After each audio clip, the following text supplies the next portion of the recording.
તો એક તરફ રાજ્યભરમાં કમોસમી વરસાદથી મગફળીનો પાક બગડી ગયો છે અને બીજી તરફ જે ખેડૂતોએ માવઠા પહેલા જ મગફળીના પાકની લણણી કરી હતી તેવા ખેડૂતોનો પાક માવઠાના સંકટથી બચી ગયો હતો। સાબરકાંઠા જિલ્લાના હિંમતનગર માર્કેટયાર્ડમાં હવે મગફળીની આવક શરૂ થઈ છે।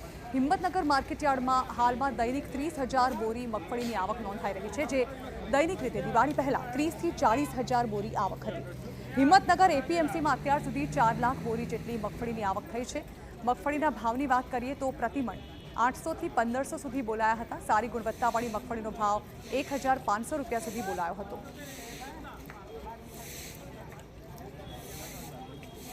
એકંદરે બજાર સારું છે। અત્યારે 1,300 રૂપિયાથી લઈને 1,500 રૂપિયા સુધીના ભાવ છે માર્કેટમાં।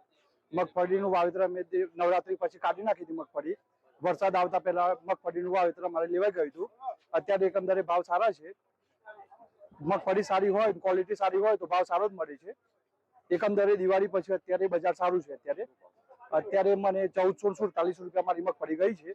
વરસાદ પહેલા કાઢેલી હતી મગફળી, પણ વરસાદ નથી પડ્યો ટૂંકમાં ઉપર, અને આજનું બજાર 1,300 થી 1,500 સુધીનું બજાર પડ્યું છે।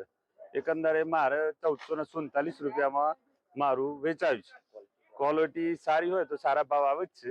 આજે જોવા જઈએ તો 12,000 બોરીનું ઓક્શન થઈ ગયેલું છે, જેમાં 800 થી લઈને 1,515 સુધીના ભાવો પડેલા છે। હાલ ઓક્શન ચાલુ હોવાના કારણે કેટલી બોરીની આવક છે કહી શકાય તેમ નથી। હાલ આ સિઝન દરમિયાન 3,83,000 બોરીની આવક થયેલી છે, જેના ભાવો 800 થી લઈને 1,550 સુધીના ભાવો પડેલા છે। અને આ સમગ્ર બીજા જિલ્લામાંથી પણ આવતા હોય છે। મહેસાણા, બનાસકાંઠા, અરવલ્લી, ખેડા જિલ્લાથી બધેથી માલો આવતા હોય છે।